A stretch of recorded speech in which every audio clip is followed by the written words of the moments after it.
necessário a todas as conquistas posteriores. Sabe o que eu queria falar um pouco?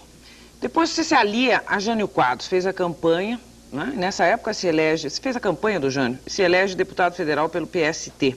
Eu gostaria de saber se foi na rebarba do Jânio que você se elegeu, e se o Jânio é bom mesmo de voto, e mais, se arrepende de ter sido janista, logo depois do intervalo.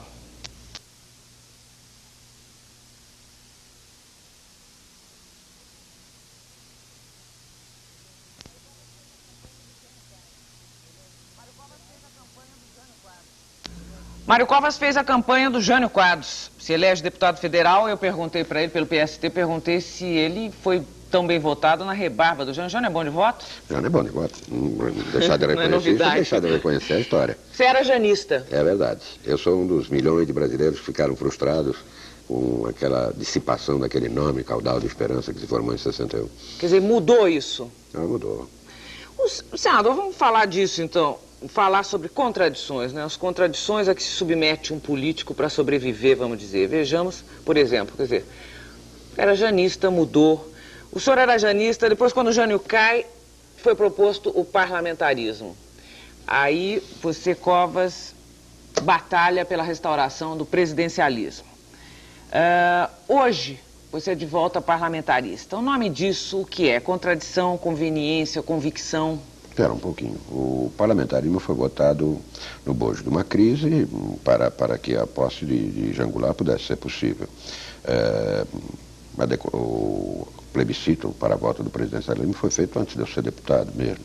Eu não fui propriamente um lutador pela volta do presidencialismo, embora naquele instante... É que consta isso nas suas biografias. Embora naquele instante votasse pela volta do presidencialismo, porque sempre considerei, embora parlamentarista, que esta é uma experiência não para ser vivida no bojo de uma crise. Porque é natural que se você muda um regime na existência de uma crise, na medida em que a crise termina a razão de existência da mudança. E foi o que aconteceu naquele instante.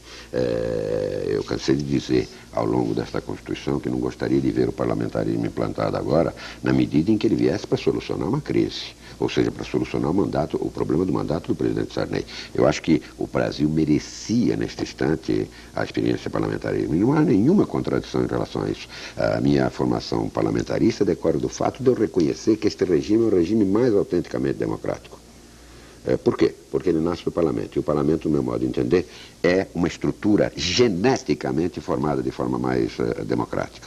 No parlamento tem gente pertencente a todos os setores e a todas as correntes da sociedade. No executivo, ainda agora com 2 turnos, quem for eleito vai ser eleito por maioria absoluta. Mas anteriormente, até quem era eleito não era por maioria absoluta. Alguém com 30% da votação podia ser eleito, ou seja, alguém que tivesse 70% contra. A gênese do parlamento é, no meu modo de entender, mais autenticamente democrática. O parlamentarismo, por via de consequência, me parece uma projeção disto. Por outro lado, um dos grandes defeitos que se aponta em relação ao parlamentarismo é o fato de se dizer que ele precisa de partidos estabilizados.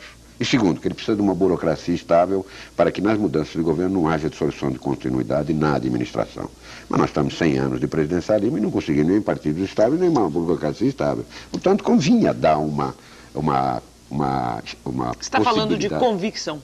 Então não falou de contradição, não falou de nada, falou de convicção. De convicção. Em 66 o AI2 acaba com os partidos políticos, né? Você ajuda a fundar o MDB. Você foi para esse partido por opção ou por falta de opção? Não, eu fui para esse partido por opção.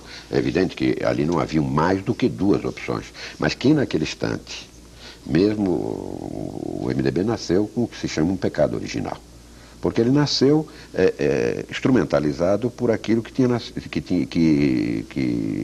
era traduzido por um ato institucional. O ato institucional, número 2, permitia que instituições provisórias substituíssem os partidos políticos, mas não as obrigava.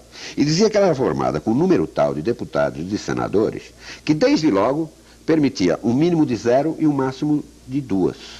Mas entre 0 e 2 tem uma só, poderia ter sido formada uma só. O MDB já foi, naquele instante, a expressão de alguém que queria lutar pela liberdade, de um agrupamento que queria lutar pela liberdade, queria restaurar a democracia neste país. Agora, desde 66 que o MDB, depois do MDB, é uma coxa de retalhos. Você mesmo foi dos que mais batalharam para manter costurados esses retalhos todos. De repente, você está no comando do racha. Essa é uma contradição ou uma conveniência? Não. A diferença é um enfoque diferenciado de um momento histórico. Eu sempre ouvi falar, e era verdade, que o MDB era uma frente. O que é uma frente? Uma frente é um partido que contém dentro de si vários partidos. Em outras palavras, é um partido dentro do qual quem nele milita, a sua lealdade primeira não é com o partido hóspede, não é com o partido hospedeiro, é com o partido hóspede, é com o partido ao qual ele pertence efetivamente e que, por ausência de possibilidade, está contido ali dentro. Por outro lado, o sentido de unidade, numa fase em que você está enfrentando uma ditadura ou um regime de arbítrio, você não pergunta muito a quem está do teu lado o que ele pensa a respeito do país e que projeto ele tem para formular. Porque você não tem outro projeto possível de formular senão o de mudar o regime. Se não fazer oposição. Por quê? Porque enquanto não for possível construir um regime democrático, não há possibilidade de você impor ou lutar por alternativas plurais. Então o primeiro passo, e que une, e mais do que isso, une e faz com que você fique muito junto. O sentido de unidade nessa fase é encostar o corpo um no outro para que a lambada que vem da ditadura, exatamente, para que a lambada que vem na ditadura se distribua melhor e, portanto, doa menos em cada um em particular. Então o que aconteceu de fato com o PMDB? Não se deu bem no poder? Quando deixou de fazer oposição, não se deu bem? Foi isso? Não é que não se deu bem no poder. Até porque vocês estiveram no poder. Eu diria que nós chegamos ao governo em alguns casos. No poder eu não sei, mas isso já é uma outra discussão de conteúdo mais filosófico. Eu acho que nós não chegamos efetivamente ao poder. Estivemos no governo e em alguns governos estaduais bem. Eu acho que Vocês fizeram muitos ministérios. Sim, não tem a menor dúvida. Agora, você acreditava realmente que um ex-presidente do PDS podia dar certo no comando de um governo do PMDB? Bem, mas isso quem fez foi o destino, não fomos propriamente nós. Eu acho, e acho que o PMDB naquele instante agiu correto. Eu acho que se a história se repusesse, ela tinha que ser repetida tal qual foi. Eu acho que neste país houve um instante em que se perpetrou a maior saga política que este país já assistiu.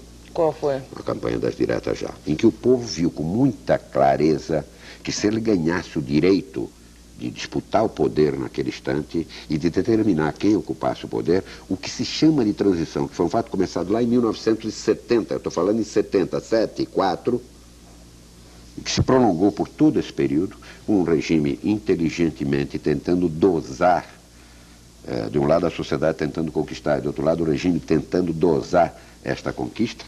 Eu acho que o povo com muita inteligência viu naquela campanha que se imediatamente nós ganhássemos as diretas já, nós teríamos cumprido a transição numa única etapa. Agora, todavia... Você disse que foi o destino, mas vocês apoiaram, quer dizer, vocês subiram falando que apoiaram um candidato, tudo bem, Tancredo Neves, que tinha como vice um ex-presidente do PDS. Vamos adiante. Nesse instante o povo, na sua sensibilidade, o que disse? Olha, nossa ojeriza, a nossa condenação ao colégio eleitoral é menor do que o nosso apreço a esse país. E, portanto, vocês estão autorizados a usar o mecanismo do colégio eleitoral, condenado ontem e continua condenado por nós, com um objetivo. Vocês estão até autorizados a se aliar com agrupamentos nascidos do próprio regime, esse agrupamento se chamava PFL, com o objetivo de vencer o regime e completar a transição. É esse nitidamente o significado do porquê o mandato do Sarney não podia ser mais do que 4 anos. Acabada a Constituição, tinha que haver eleição. É porque a tarefa do que aconteceu em 1900, quando houve a campanha das diretas e posteriormente a eleição indireta, foi o fato de que o povo apenas delegou a possibilidade de passar pelo colégio eleitoral para que se derrubasse o regime, se modificasse o regime e para que se cumprisse a transição. A tarefa estava cumprida. Isso não foi fixado nem em